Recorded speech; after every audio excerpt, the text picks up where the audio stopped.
Numerical का part हमने काफ़ी कवर किया है लेकिन थ्योरी नहीं किया है, तो चैप्टर वाइज थ्योरी भी हम शॉर्ट में समझते जाएंगे, क्योंकि आप उसको जब तक आपको उसका मीनिंग नहीं पता होगा तो फिर आप उसकी थ्योरी कैसे लिखोगे। तो थ्योरी वाला पार्ट भी जो है वो भी आपको पता होना चाहिए। तो जर्नल क्या होता है, जर्नल से स्टार्ट करते हैं। जर्नल क्या होता है, जर्नल एक ऐसी ओरिजिनल एंट्री की बुक होती है जिसमें कि ट्रांजेक्शन्स, जब ट्रांजेक्शन हो रही है, मतलब बिजनेस में कुछ भी हो रहा है ट्रांजेक्शन, मतलब मॉनेटरी टर्म्स में, तो उसको रिकॉर्ड किया जाता है जर्नल के अंदर। ठीक है, तो ये एक स्मॉल बिजनेस की बात हो रही है, तो वहाँ पे हम जर्नल के अंदर सारी एंट्रीज़ को कर सकते हैं, उसको लिख सकते हैं, रिकॉर्ड कर सकते हैं। लेकिन जहाँ पर बड़ा मतलब एक लार्ज स्केल बिजनेस है, वहाँ पर it is not possible to record all the transactions in journal, क्योंकि ये बहुत बल्कि हो जाता है, बहुत ज़्यादा मतलब उसकी वॉल्यूम हाई रहती है बिज़नेस में ट्रांजेक्शन्स की। जब जहाँ जहाँ पर ज़्यादा ट्रांजेक्शन होती है तो वो क्या होता है, जर्नल में ना आकर के सब्सिडरी बुक्स में आ जाता है, मतलब कि कैश बुक अलग बनती है, परचेज बुक अलग बनती है, सेल्स बुक अलग बनती है, सबके अंदर अलग अलग एंट्रीज़ होती जाती हैं। लेकिन अगर हम वहीं बात करते हैं जर्नल की, तो जर्नल के अंदर सारी ही नेचर की एंट्रीज़ आती हैं। आपने देखा होगा उसके अंदर कैश की एंट्री भी आ रही है, उसके अंदर क्रेडिट वाली एंट्रीज़ भी आ रही हैं, मतलब उधार वाली एंट्रीज़ भी आ रही हैं, कैश और बैंक की एंट्रीज़ भी आ रही हैं। हर तरह की एंट्री हमारी जर्नल में आ रही है। क्यों? क्योंकि वो स्मॉल स्केल बिजनेस के लिए बना रहे हैं, तो सारी जो भी जैसे जैसे ट्रांजेक्शन होती जा रही है वैसे वैसे वो रिकॉर्ड हो रही है, उसके अंदर लिखा जा रहा है। ठीक है, तो जर्नल क्या होता है, जर्नल एक ऐसी ओरिजिनल एंट्री की बुक है, या फिर कह सकते हैं बुक ऑफ ओरिजिनल एंट्री, जिसके अंदर ट्रांजेक्शन्स रिकॉर्ड की जाती है व्हेन दे टेक प्लेस, जब वो उनको जब जिस टाइम पर ट्रांजेक्शन हो रही है उसको तभी के तभी वहाँ पर रिकॉर्ड किया जाता है। ठीक है, और ये इसको हम बोलते हैं कि ये प्राइमरी बुक भी है, और इसके अंदर दो तरह के आस्पेक्ट, मतलब डेबिट और क्रेडिट दोनों ही तरह का क्या होता है, ट्रांजेक्शन्स को रिकॉर्ड किया जाता है। ट्रांजेक्शन्स जो होती हैं फर्स्ट रिकॉर्ड होती हैं जर्नल के अंदर। अब जर्नल जो होता है, journal is a book in which the transactions are recorded for the first time when they take place। ठीक है, और क्या इसको हम बोल सकते हैं, journal is a primary book, all the transactions are recorded in the journal, and after that all the transactions are transferred in ledger. Ledger हम बाद में पढ़ेंगे, क्योंकि लेजर वाला अभी आप सोच रहे होंगे कि लेजर क्या है। लेजर आपको न्यूमेरिकल में तो ऐसे आपने क्वेश्चन कर लिए, लेकिन हम सबका मीनिंग भी पढ़ेंगे, सारी मतलब थ्योरी पार्ट कवर करेंगे चैप्टर वाइज, इसलिए मैं अभी नहीं बता रही हूँ। तो अभी जर्नल का हम मीनिंग समझ रहे हैं कि जर्नल क्या होता है। तो जर्नल होता है एक ओरिजिनल एंट्री की बुक, या फिर book of original entry. It is a primary book, it covers both aspect debit and credit, when transactions are taking place at that time it is recorded for the first time. ठीक है, तो journal के अंदर बहुत सारी चीज़ें, theory का तो बहुत बल्क में लिख सकते हो बुक से पढ़ के, लेकिन मीनिंग समझ लेना है इसको सिर्फ, कि मीनिंग होता क्या है जर्नल का। और इसके अलावा अकाउंट्स की जो अकाउंट्स में जो टर्मिनोलॉजीज़ होती हैं, टर्म्स होती हैं, बहुत बहुत लोगों को पता ही नहीं होता है। तो चैप्टर वाइज जो भी कवर होंगे टॉपिक्स, मतलब जो भी टर्म्स आती जाएंगे अकाउंट्स की, तो वो हम कवर करते जाएंगे। जैसे कि जर्नल के अंदर मैंने देखा है कि इसके अंदर रियल, नॉमिनल, पर्सनल अकाउंट है। बहुतों को तो ये भी नहीं पता होता कि रियल अकाउंट क्या होता है, नॉमिनल क्या होता है, पर्सनल क्या होता है। तो रियल अकाउंट क्या होता है, रियल अकाउंट के अंदर भाई कैश और प्रॉपर्टी से रिलेटेड, जो भी मनी से रिलेटेड होता है वो रियल अकाउंट होता है। ठीक है, नॉमिनल कौन सा होता है, इनकम, एक्सपेंसेस, लॉसेस से रिलेटेड होता है, वो नॉमिनल अकाउंट होता है। इनकम, कुछ भी रिसीव हो रहा है, एक्सपेंसेस, लॉसेस, कुछ भी खर्च हो रहा है, जा रहा है, लॉसेस हो रहे हैं, वो सारे हमारे नॉमिनल अकाउंट की कैटेगरी में आएंगे। पर्सनल अकाउंट हमारे इंडिविजुअल, ठीक है, एज अ पर्सन, जैसे मोहन हो गया, account of Mohan, account of Sohan, account of हम पर्सन, किसी भी पर्सन का अकाउंट हो गया, किसी फर्म का अकाउंट हो गया, कंपनी अकाउंट। तो वो सारे जो अकाउंट हो गए वो हमारे कैटेगरी हो गई पर्सनल अकाउंट की। ठीक है, लेकिन वहीं पर जो हमारा ये है नॉमिनल हो गया, वो आपको बता दिया, इनकम और एक्सपेंसेस वाली कैटेगरी आ गई, वो नॉमिनल अकाउंट हो गया। रियल अकाउंट में हमारे कैश और अदर प्रॉपर्टी, ये सारे होते हैं हमारे रियल अकाउंट। तो हमारा जो है जर्नल, आपको पता चल गया कि जर्नल क्या होता है, रियल, नॉमिनल और पर्सनल अकाउंट आपको पता चल गया है। ठीक है, उसके बाद फिर आपको इसका फॉर्मेट, जर्नल बनता कैसे है, उसके कितने कॉलम होते हैं, वो भी मैं आपको बता देती हूँ। जैसे कि अगर आप देखते हैं जर्नल का हमारा कैसे बनता है, कितने कॉलम होते हैं। एक तो हमारा डेट का बनता है, ये हो गया डेट। ठीक है। फिर हमारा हो गया पर्टिकुलर्स,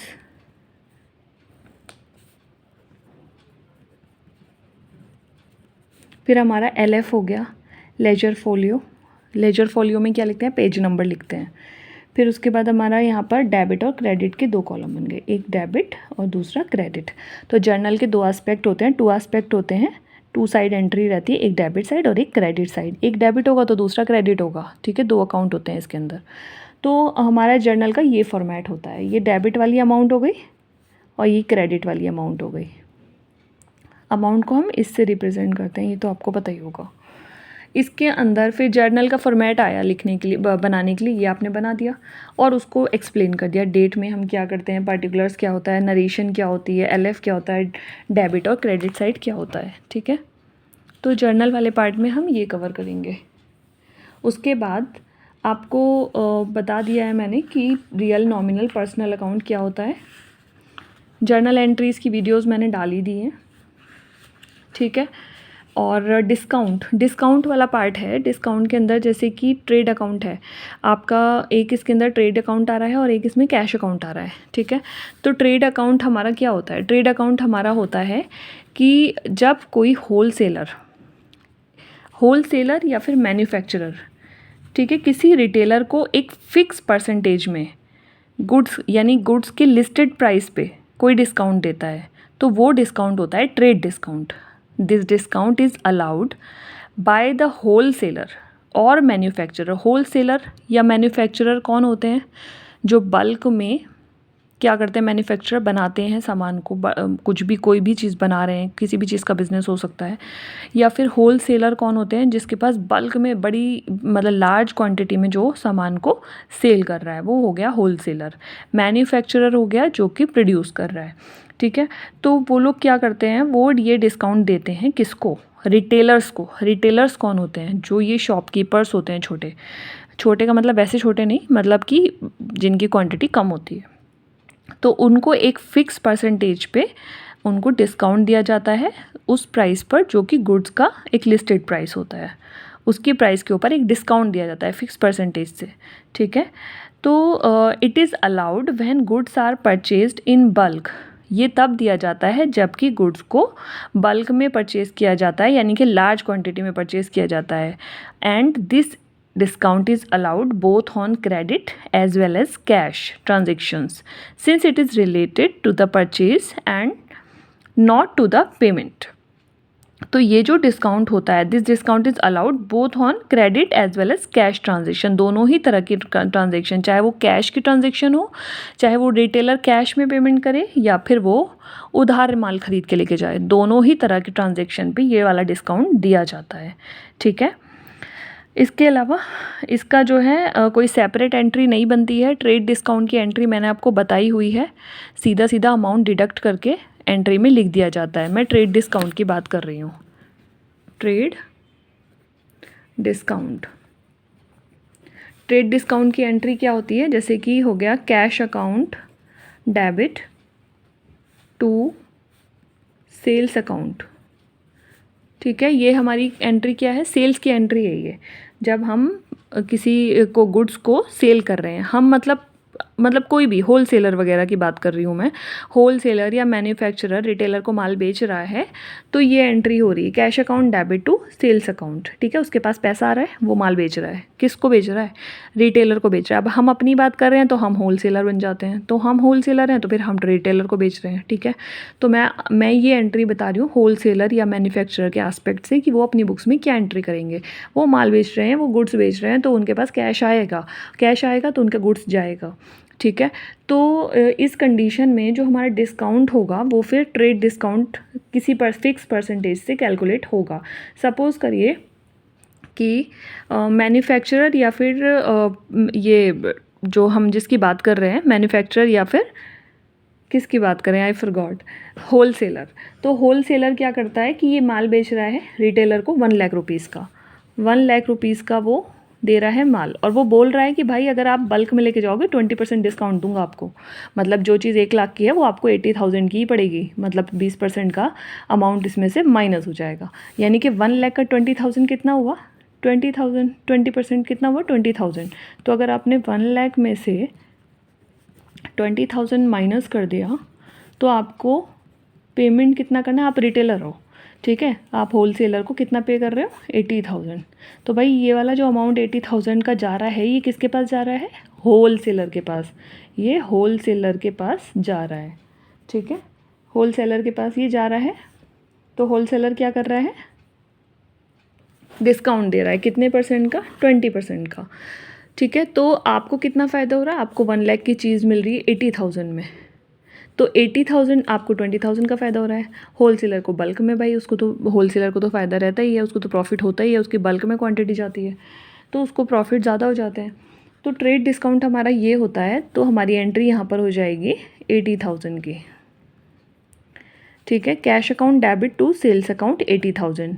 1 लाख के लिए कोई भी गुड्स होलसेलर ने रिटेलर को सेल किया 20% के ट्रेड डिस्काउंट से, क्योंकि वो बल्क में लेने आया। तो ये एंट्री इस तरह से बनेगी, ठीक है। तो यहाँ पर आपको कहीं ट्रेड का नाम नहीं दिख रहा ना, क्योंकि ट्रेड डिस्काउंट जो है डायरेक्टली माइनस करके दिखा दिया जाता है, अमाउंट में डिस्काउंट को माइनस करके अमाउंट लिख दी जाती है। लेकिन अगर वहीं हम कैश डिस्काउंट की बात कर रहे हैं, कैश डिस्काउंट नाम से भी समझ में आ रहा होगा कि जब कैश में पेमेंट होगा तभी डिस्काउंट मिलेगा, अदरवाइज़ नहीं मिलेगा। लेकिन ट्रेड डिस्काउंट के अंदर कैश प्लस क्रेडिट दोनों ट्रांजेक्शन, बोथ ट्रांजेक्शन जो है वो इंक्लूड होती हैं, कैश भी और क्रेडिट भी। किसके अंदर, ट्रेड वाले के अंदर। लेकिन वहीं पर अगर हम कैश डिस्काउंट की बात कर रहे हैं तो उसको सिर्फ किस पे मिलता है, कैश वाली ट्रांजेक्शन पर, ठीक है, कैश वाली ट्रांजेक्शन पर मिलता है। तो कैश डिस्काउंट हमारा कैश वाली ट्रांजेक्शन पर मिलता है और कैश वाली एंट्री में वो शो भी होगा, डिस्काउंट जो होगा वो कैश वाली एंट्री में शो होगा। लेकिन ट्रेड डिस्काउंट वाली एंट्री में ट्रेड डिस्काउंट कहीं भी शो नहीं हो रहा, सीधा सीधा माइनस करके अमाउंट लिख देंगे, cash account debit to sales account. लेकिन अगर वहीं पर हम डिस्काउंट की एंट्री करेंगे, कैश डिस्काउंट की एंट्री अगर हम करेंगे तो क्या करेंगे, cash account debit discount account debit to जो भी सेल्स अकाउंट, सेल्स की बात हो रही है। तो यहाँ पर कैश आ गया, सपोज़ करो कि 1 लाख की कोई चीज़ 1 लाख का था, ठीक है, 1 लाख में से 20,000 का डिस्काउंट दे दिया, मतलब कि 20%, और 80,000 का कैश किसको मिला, होलसेलर को मिल गया, ठीक है। तो यहाँ पर हम कैश डिस्काउंट की बात कर रहे हैं, तो कैश डिस्काउंट में हमने कैश भी शो किया और डिस्काउंट भी शो किया और सेल्स अकाउंट आया। यहाँ पर 3 अकाउंट शो हो रहे हैं, लेकिन यहाँ पर सिर्फ और सिर्फ 2 अकाउंट शो हो रहे हैं, कैश और सेल्स। यहाँ पर अमाउंट ओनली 80,000 आई, लेकिन यहाँ पर अमाउंट तीनों हमने शो करी, हमने कैश वाली अमाउंट भी शो करी, हमने डिस्काउंट वाली अमाउंट भी शो करी और हमने सेल्स अकाउंट वाली टोटल अमाउंट भी शो करी है। तो इस तरह से हमारे ट्रेड डिस्काउंट और कैश डिस्काउंट का डिफरेंस आ जाएगा, ठीक है। तो कैश डिस्काउंट हमारा क्या होगा, कैश डिस्काउंट होगा, this discount is allowed to the customers for making prompt payment. Prompt payment early payment के लिए, भाई अगर वो डिस्काउंट उनको दिया जाएगा तो जल्दी पेमेंट होगी ना, फटाफट पेमेंट करेंगे, अर्ली पेमेंट होगी, तो इसलिए ये वाला डिस्काउंट ऑफ़र किया जाता है, ठीक है। With in a fix period वो पेमेंट कर दें तो उनको जो है ये वाला मोटिवेट करने के लिए, मतलब क्या होता है, कस्टमर्स को मोटिवेट करने के लिए ये डिस्काउंट दिया जाता है ताकि वो जल्दी से जल्दी पेमेंट करें, तो ये वाला डिस्काउंट अलाउ किया जाता है। इसकी एंट्रीज आपको पता चली गई हैं। अगर हम इसके डिस्काउंट की डिफरेंस की बात करें कि ट्रेड डिस्काउंट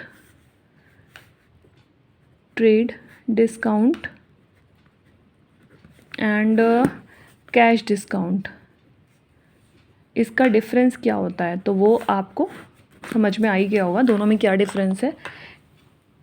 कैश डिस्काउंट और ट्रेड डिस्काउंट दोनों में क्या डिफरेंस है। Trade discount is allowed by the wholesaler, ये कौन देता है, होलसेलर या मैन्युफैक्चरर, ठीक है, मैन्युफैक्चरर देता है। ये किसको देता है, रिटेलर्स को, टू रिटेलर्स, ठीक है। लेकिन कैश डिस्काउंट कब दिया जाता है, ये कस्टमर्स को क्या करने के लिए, अट्रैक्ट करने के लिए, इमीडिएट पेमेंट के लिए, मोटिवेट करने के लिए कि वो जल्द से जल्द पेमेंट करें। Cash discount is allowed if customer makes the payment immediately with in a fix period, तो उनको कैश डिस्काउंट दिया जाता है। फिर ट्रेड डिस्काउंट की अगर हम बात करते हैं तो it is allowed when goods are purchased in a specified quantity. कुछ एक स्पेसिफाइड क्वांटिटी होती है, एक मतलब मान लिया उन्होंने बोला कि भाई हमें इतनी 1 लाख हमारी यूनिट्स हैं, हमें इतनी यूनिट्स चाहिए, ठीक है, एक पर्टिकुलर क्वांटिटी है उनकी बल्क में, तो उनको क्या है ये ट्रेड डिस्काउंट दिया जाता है ये स्पेसिफाइड क्वांटिटी में, ठीक है। वहीं पर अगर हमारे कैश डिस्काउंट की बात होती है तो इट इज़ अलाउड ये वाला when payment is made on और बिफोर स्पेसिफाइड डेट। कोई भी मतलब कोई एक डेट होती है जिस पे उनके बीच में एक अग्रीमेंट हुआ है कि हाँ भैया इस वाली डेट पर पेमेंट हो, तो उस डेट से पहले ये अगर पेमेंट होती है तो ये वाला डिस्काउंट दिया जाता है। भाई उसने बोला अगर आप इस डेट से पहले कर दोगे तो आपको 10% डिस्काउंट हम दे देंगे, कैश डिस्काउंट। तो वो आ गया पेमेंट करने, तो उन्होंने कैश डिस्काउंट उसको दे दिया। डिस्काउंट्स ऑफ़र्स तो ये आपको पता ही है कि हम लोग कितने सारे डिस्काउंट ऑफ़र्स अवेल करते रहते हैं, कभी अमेज़ॉन पे, फ्लिपकार्ट पे, और कभी मूवी के टिकट्स पे, कभी फूड के बिल्स पर। तो डिफरेंट टाइप के डिस्काउंट्स हमें ऑफ़र्स दिए जाते हैं अट्रैक्ट करने के लिए कस्टमर्स को, अपने बिज़नेस को बढ़ाने के लिए, ठीक है। तो अभी मैं एक न्यूज़ पढ़ रही थी तो उसके अंदर एक कंपनी के बारे में मैं देख रही थी, तो उसमें उसने अपनी स्ट्रेटेजी बनाई मार्केटिंग की कि उसने क्या किया कि अपनी कंपनी को प्रमोट करने के लिए, कॉफ़ी की कंपनी थी, उसके बहुत सारे मग्स कॉफ़ी के उसने कहीं पर एक रोड पे एक साइड में डलवा दिए बहुत सारे। अब लोगों को देख के लगा कि भाई ये वाली कंपनी की कॉफ़ी तो बहुत बिक रही है, मैं जस्ट एक प्रोडक्ट का नाम चेंज करके बोल रही हूँ, तो इस कंपनी की भाई कॉफ़ी बहुत पी जा रही है, ये वाली हम भी पियेंगे, क्योंकि उसको ऐसा कस्टमर को देख के ये लगा कि भाई इतनी सारी कॉफ़ी पी गई हैं, इट मीन्स सब कुछ तो है इसके अंदर, जो इतनी सारी कॉफ़ी के मग्स एक जगह पे पड़े हुए हैं, मतलब एक बल्क में। तो ये मार्केटिंग स्ट्रेटेजी हो गई, ठीक है। ये मैं डिस्काउंट की बात कर रही हूँ, बट मैंने जस्ट एक एग्जांपल ऐसे ही दिया है, अदर देन टॉपिक, थोड़ा सा टॉपिक से हट के। तो कंपनीज़ करती हैं तरह तरह की स्ट्रेटजीज़, लाती हैं अपने बिज़नेस को प्रमोट करने के लिए ताकि कस्टमर अट्रैक्ट हो, ठीक है, उनके पास आए, उनके प्रोडक्ट को परचेज़ करे। तो इसी तरह से डिस्काउंट की हम बात कर रहे थे, तो ट्रेड डिस्काउंट और कैश डिस्काउंट की बात हो रही है। तो ट्रेड डिस्काउंट में हमारा जो मैन्युफैक्चरर है वो देता है अपने रिटेलर को डिस्काउंट, ट्रेड वो कैश और ट्रांजेक्शन, चाहे वो कैश की ट्रांजेक्शन हो या फिर वो उधार की ट्रांजेक्शन हो, दोनों पे ही उसको ट्रेड डिस्काउंट दिया जाता है अगर वो एक अच्छी, एक बड़ी क्वांटिटी, स्पेसिफाइड क्वांटिटी में क्या करते हैं, परचेज़ करते हैं। लेकिन वहीं पर कैश डिस्काउंट में कस्टमर्स को अट्रैक्ट करने के लिए कि वो प्रॉम्प्ट पेमेंट करें, अर्ली पेमेंट करें, तो उसके लिए उसको डिस्काउंट दिया जाता है। इसमें ट्रेड डिस्काउंट के अंदर होता है कि हमारी स्पेसिफाइड क्वांटिटी होती है, कैश डिस्काउंट के अंदर एक डेट से पहले अगर वो करते हैं पेमेंट तो उनको मिल जाता है discount, cash discount. Trade discount क्या होता है, इसके लिए कोई अलग से कोई एंट्री नहीं होती है, उसको वहीं पर ही हम एंट्री के अंदर मतलब मेंशन कर देते हैं। लेकिन वहीं पर अगर हम कैश डिस्काउंट की बात करते हैं तो इसको हम सेपरेट हम उसको शो करते हैं, ठीक है। तो ये वाला हमारा हो गया कैश डिस्काउंट और ट्रेड डिस्काउंट का डिफरेंस। आई होप आपको ये समझ में आ गया होगा।